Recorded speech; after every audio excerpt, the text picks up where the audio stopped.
उम्मीद है बंबई तुम्हें रास आएगी। इसे अपना ही घर समझो। मैं आपका बहुत आभारी हूं दीवान साहब। मुझे तुम्हारी कला भी पसंद है और कलाकार भी। पता नहीं अब वो कलाकार जिंदा है भी या नहीं। चिंता मत करो, हम इतनी आसानी से उस कलाकार को मरने नहीं देंगे। बंबई सपनों का शहर है। यहां काबिल इंसान की कद्र होती है। मुस्कुराओ अब और सब कुछ भूलकर एक नई जिंदगी की शुरुआत करो।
शरण्ये त्र्यंबके गौरी नारायणी नमोस्ते। देहि देवी सौभाग्यं आरोग्यं देहि देवी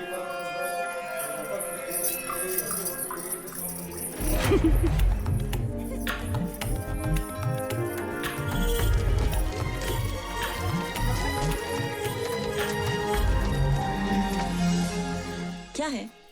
पीछा क्यों कर रहे हो? मैं एक कलाकार हूं। कलाकार? क्या है तुम्हारी कला? लड़कियों को घूरना, उनका पीछा करना, शर्म नहीं आती? आप मुझे गलत समझ रही हैं। खूब समझती हूँ। बहुत देखे हैं तुम्हारे जैसे। सिर्फ एक थप्पड़ के लायक हो तुम, बेशर्म। बस। मुझे लगा था कि तुम मेरी कला को जगा पाओगी, पर मुझसे भूल हुई। मैं नहीं जानता कि तुम कौन हो, पर जो भी हो बेहद सुंदर हो। न जाने कितने चाहने वाले तुम पे मरते होंगे, लेकिन ये मत भूलो कि तुम्हारी सुंदरता हमेशा नहीं रहेगी। जवानी के साथ ये भी ढल जाएगी, लेकिन मेरी कला रहेगी हमेशा।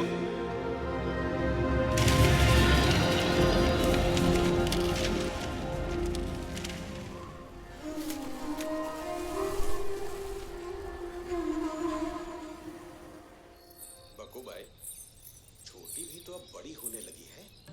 अरे कुछ सोचा है उसके बारे में कि नहीं? माँ मर गई, इन दोनों को मेरे गले डाल गई। अब अगर मौसी हो तो कुछ न कुछ तो करना ही पड़ेगा ना। ठीक है, बात शुरू कर, देखते हैं। कहाँ गई थी तू? अरे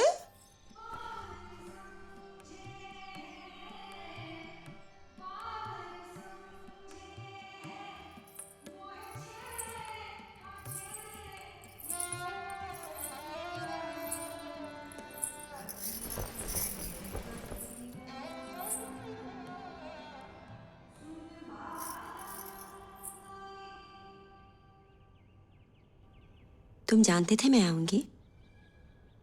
जैसे स्वर्ग से। बताया नहीं? तुम्हें पता था मैं आऊंगी। प्रेरणा की तरह।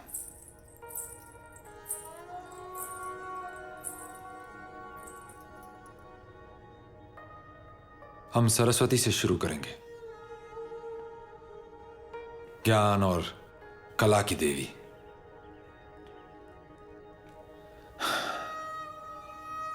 आइए।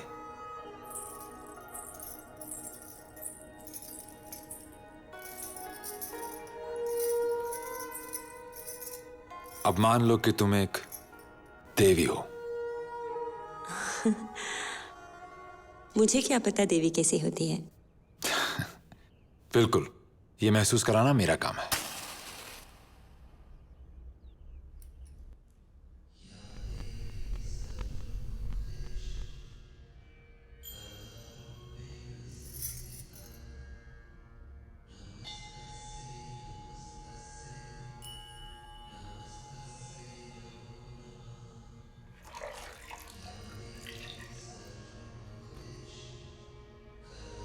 चलो मेरे साथ।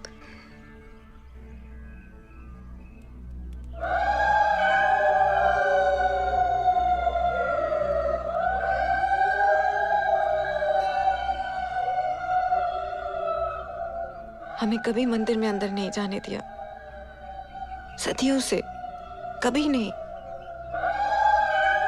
हमेशा से भगवान अंदर और हम बाहर। तुम उन्हें बाहर ले आए, हमसे मिलवा दिया।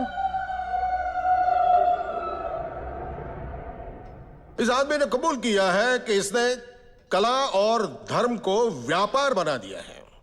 कला जो एक जमाने में मंदिरों और महलों की शोभा थी, आज सड़कों पर बिक रही है। साबुन और तेल जैसी चीजों का विज्ञापन बन गई है।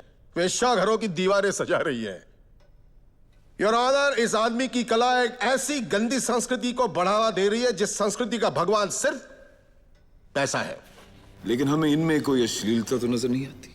योर ऑनर, लाखों लोगों को यूं लगा कि शायद खुद देवी इनके सामने प्रकट हुई और दर्शन दिए, पर बाद में उन्हें पता चला कि जिस चेहरे को वो देवी का चेहरा मान रहे थे, वो एक आम औरत का चेहरा था।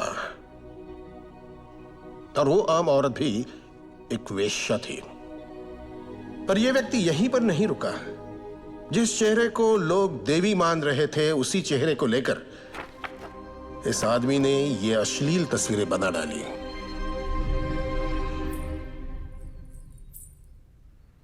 कितने दिन हो गए तुमने कोई पेंटिंग नहीं की?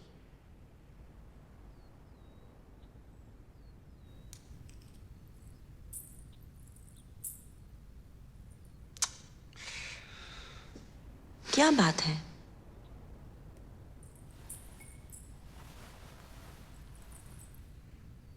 नाम है, पैसा है, प्यार है, सब तुम्हें चाहते हैं, फिर भी इतने उदास क्यों? ऐसे ही कुछ सोच रहा हूं। किसके बारे में? उर्वशी।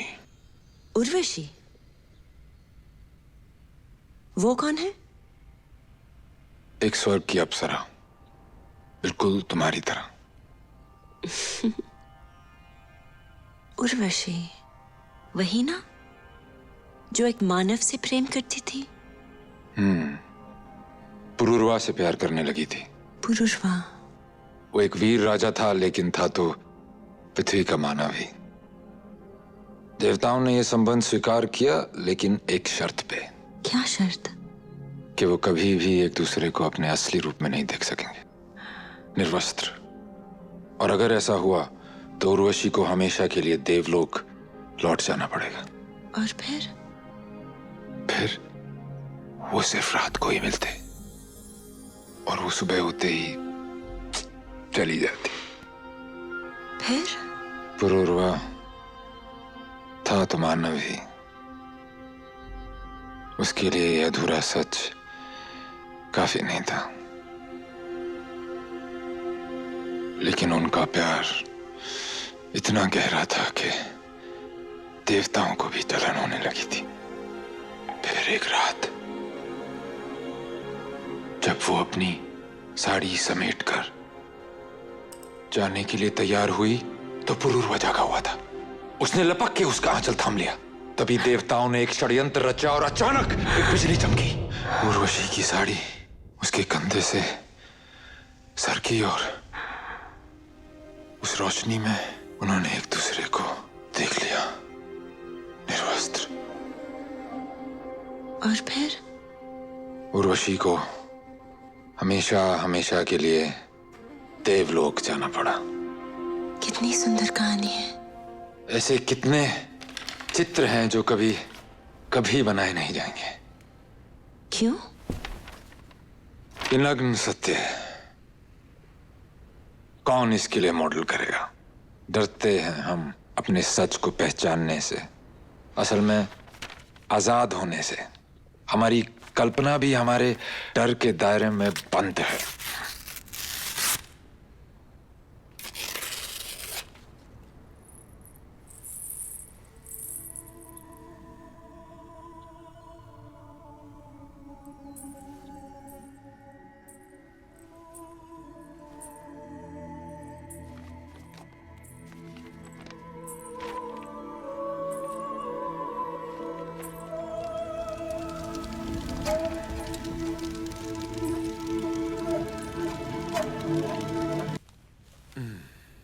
हम कोर्ट केस वापस लेने के लिए तैयार हैं, लेकिन इसके लिए तुम्हें सिर्फ ईश्वर और जनता से माफी मांगनी होगी। अपने पापों का प्रायश्चित करना होगा। 5 दुधारू गाय ब्राह्मणों को दान करो, 11 दिन का उपवास रखो, 21 डुबकी गंगा में लगाओ और 31 दिन तक मंदिर की सीढ़ियां साफ करो। समझे?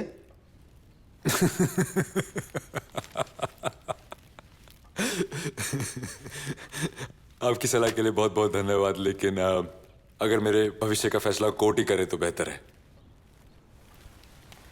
मुझे आज्ञा दीजिए, मुझे अभी बहुत काम है। इतना मिथ्याभिमान?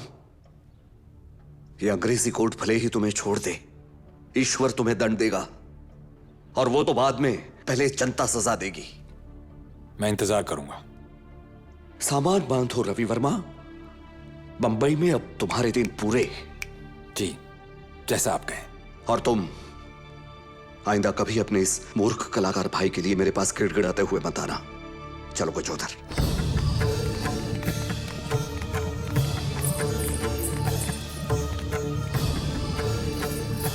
पता करो कौन है। नाही बसंत बक्कू भाई। आओ रघु। बोलो, इतनी सुबह सुबह कैसे आना हुआ? तो चल। अरे आज के दिन दुकान बंद रहती है ना, तो गया था मैं कानिया हज्जाम के यहाँ। अब लौटते हुए सोचा कि तुमसे भी मिलता चलो। बड़ी मशहूर हो रही है तुम्हारी लड़की। ये देखो, नारी बीच सारी है कि सारी बीच नारी है, नारी है कि सारी है कि सारी है कि नारी है। कानिया हज्जाम ने लगा रखे हैं अपनी दुकान में ग्राहकों को खुश करने के लिए। मैंने 4 आने में खरीदे हैं कानिया से। 4 आने में? हाँ? खरीद ले सारे। कितना खरीदोगी बक्कू भाई? गली गली में तो बिक रहे हैं। वैसे भी वो मुझसे सब कुछ ले लेंगे, और ये प्रेस भी। और मैं नहीं चाहता कि उसको गोवर्धन दास को कुछ भी जाए। तुम्हें इसको सबसे अच्छा चला सकते हो। मेरे पास तो बस 50,000 ही होंगे। प्रेस की कीमत तो इससे बहुत ज्यादा होगी। तुम जितना दे सको मेरे लिए काफी है। पर पेंटिंग्स मैं छापूंगा क्या? वो पेंटिंग्स भी तुम ही रख लो।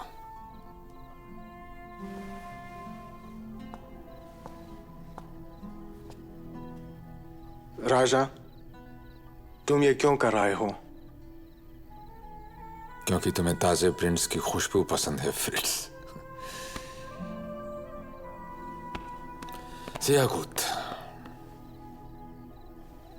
तुम्हें पैसे कब चाहिए? मुझे पैसे नहीं चाहिए। जितने उसको गोवर्धन दास के बनते हैं वो उसको दे दो, और बाकी इस यंग मैन फाल्के को दे दो, इसके सिनेमा के लिए।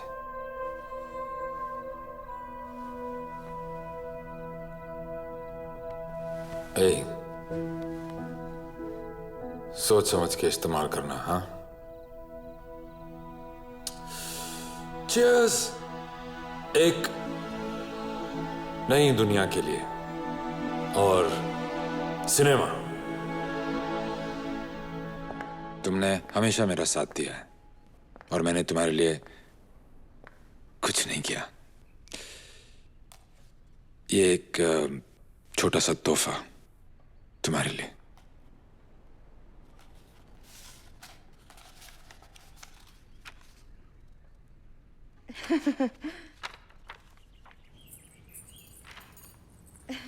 They're beautiful.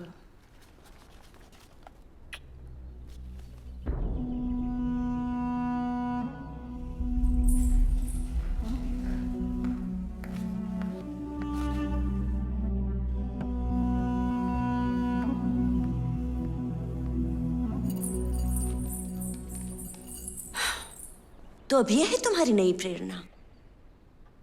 दोस्त है, मिलने आई थी, जो तुम नहीं आई। ओह, इसीलिए उसे अपनी ड्राइंग्स भी दे दी? उसे भी कहा होगा कि वो कितनी सुंदर है। बस सुगंधा, कैसे देख रहे थे उसे? मुझे मालूम है कि तुम परेशान हो, लेकिन ऐसी कोई बात नहीं है। ऐसी कोई बात नहीं? तुम्हारा क्या जाएगा? कुछ नहीं। और मेरा सब कुछ, घर, परिवार, दोस्त, इज्जत। मुझसे जो हो सकता है मैं कर रहा हूं।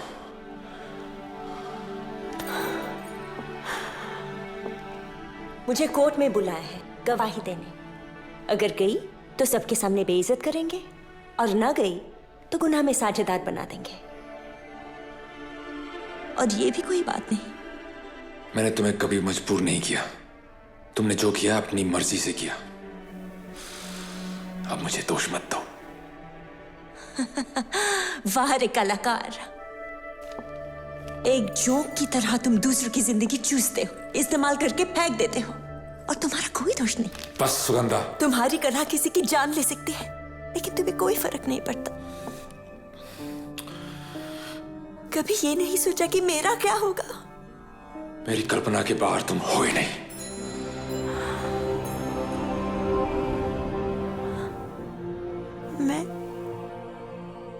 मैं हूं ही नहीं।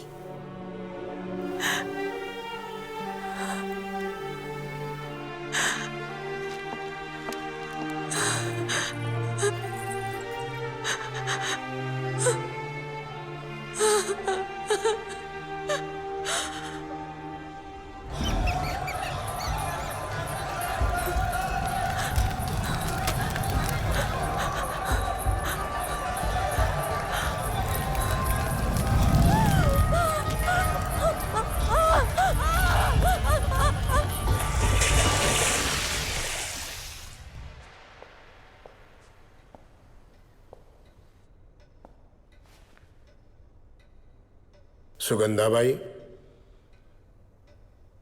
आप विवाहिता हैं?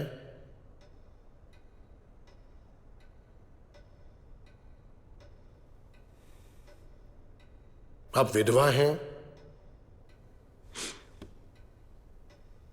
तो आप क्या हैं?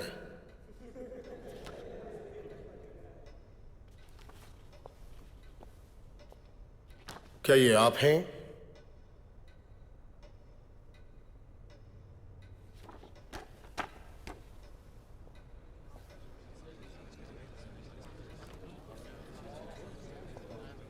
और ये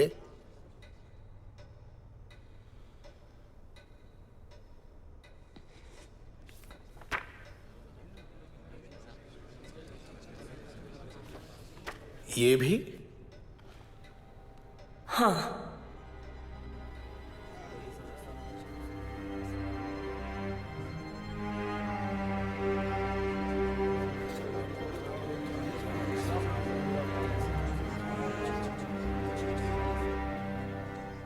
क्यों बनवाई ऐसी तस्वीरें?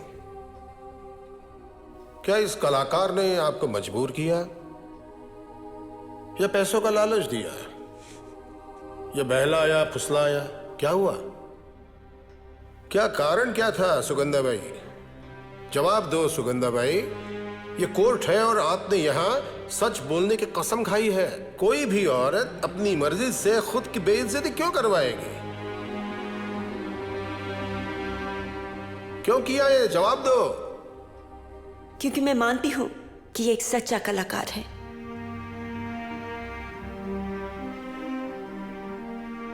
आप नहीं रहेंगे, मैं नहीं रहूंगी, पर इसकी कला रहेगी हमेशा, और इसके जरिए मैं भी।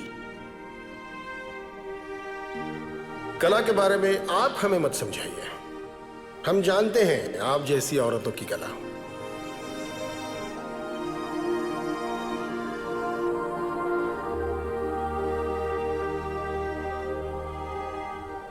इस आदमी ने एक मुझ जैसी औरत को देवी बना दिया, और आपने उसे वेश्या।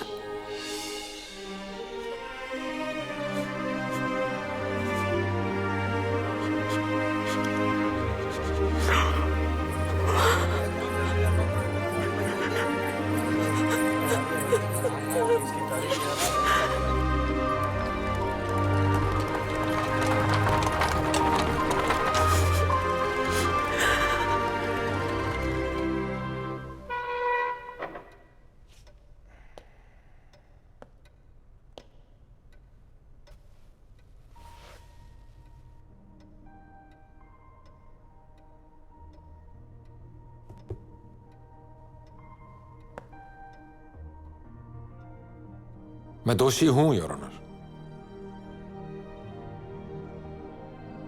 मैं चित्र बनाने का दोषी हूं।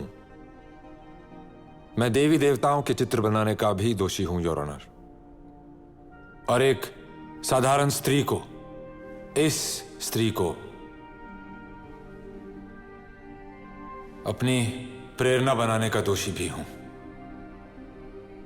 क्योंकि उसकी आंखों में मुझे एक देवी दिखाई दी।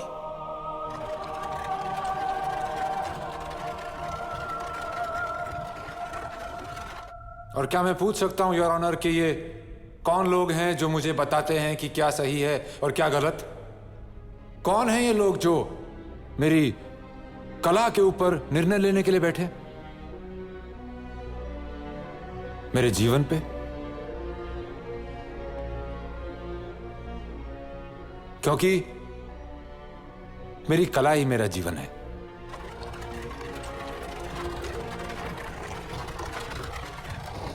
मुझे गर्व है अपनी संस्कृति पे, अपनी परंपरा पे, और वो इतनी नाजुक नहीं है कि एक जरा से नंगे बदन को देखकर टूट जाए। मैंने ये विशाल देश घूमा है योर ऑनर, और मैंने ये कमाल के मंदिर देखे हैं, अजंता अलोरा, कोणार्क, खजुराहो, और उनमें सजी इन मूर्तियों को देखकर मुझे कोई अश्लीलता महसूस नहीं हुई, कोई शर्म नहीं आई, बल्कि वो इतनी सुंदर थी कि मैं मुग्ध हो गया।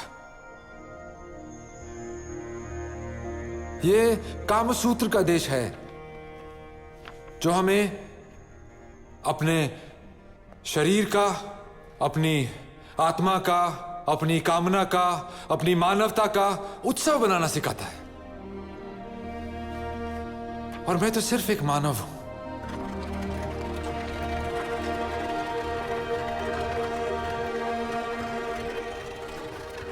ये मेरी कहानियां हैं, इन्हीं कहानियों पे मैं पला बड़ा।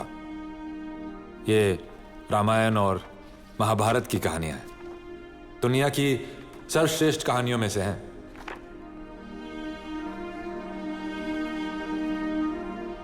और इनमें से एक बात उभर कर आती है, वो है छली हुई स्त्री जो चली गई कभी अपने पति से, कभी अपने प्रेमी से, और कभी स्वयं देवताओं से। और हम सब इसके दोषी हैं, सब के सब। मैं जानता हूं कि मैं हूं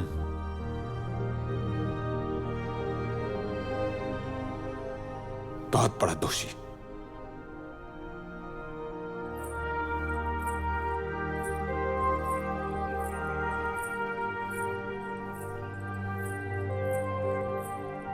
सच तो यह है योर ऑनर कि मैं एक छोटा सा स्वार्थी लालची कलाकार हूं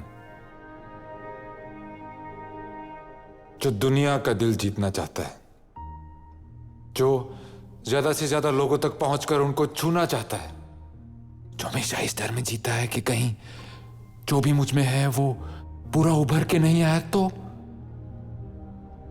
कहीं बदलता जमाना मुझे पीछे छोड़ गया तो। मेरा मानना है कि जीवन का उद्देश्य होना चाहिए कला से सुंदर होना,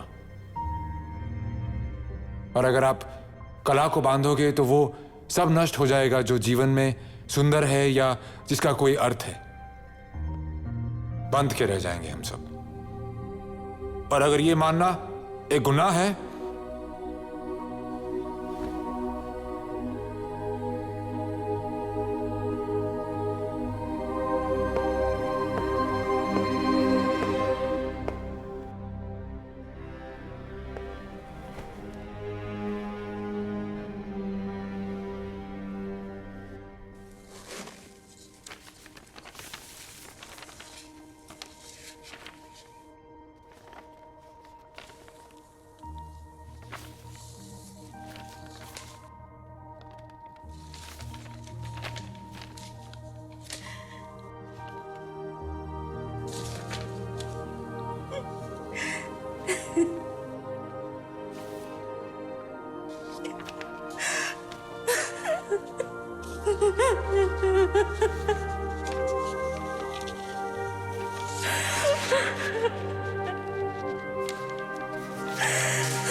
इस सनसनीखेज मुकदमे के दौरान कुछ अहम सवालात उभर कर आए हैं।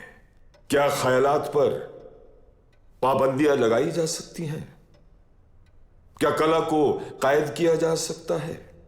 और क्या कला, विज्ञान और धर्म तीनों साथ साथ एक मुकम्मल मुस्तकबिल की ओर बढ़ सकते हैं? इस केस के तमाम सबूत और इसके अलग अलग रंगों को मद्देनजर रखते हुए यह अदालत मुल्जिम राजा रवि वर्मा को बाइज्जत बरी करती है।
काश मैं सिर्फ तुम्हारी कल्पना में जी सकती, पर मैं एक औरत हूं, कोई देवी नहीं। तुम्हारे चित्रों की दुनिया में जीने के बाद असली दुनिया बेमानी लगती है। मुझसे ये ख्याल बर्दाश्त नहीं होता कि तुम्हारे साथ जो भी हो रहा है उसके लिए मैं भी जिम्मेदार हूं। मुझे विश्वास है कि समय तुम्हें सही साबित करेगा, पर क्योंकि हमने एक दूसरे को अपने असली रूप में देखा है, उर्वशी की तरह अब मुझे भी जाना होगा।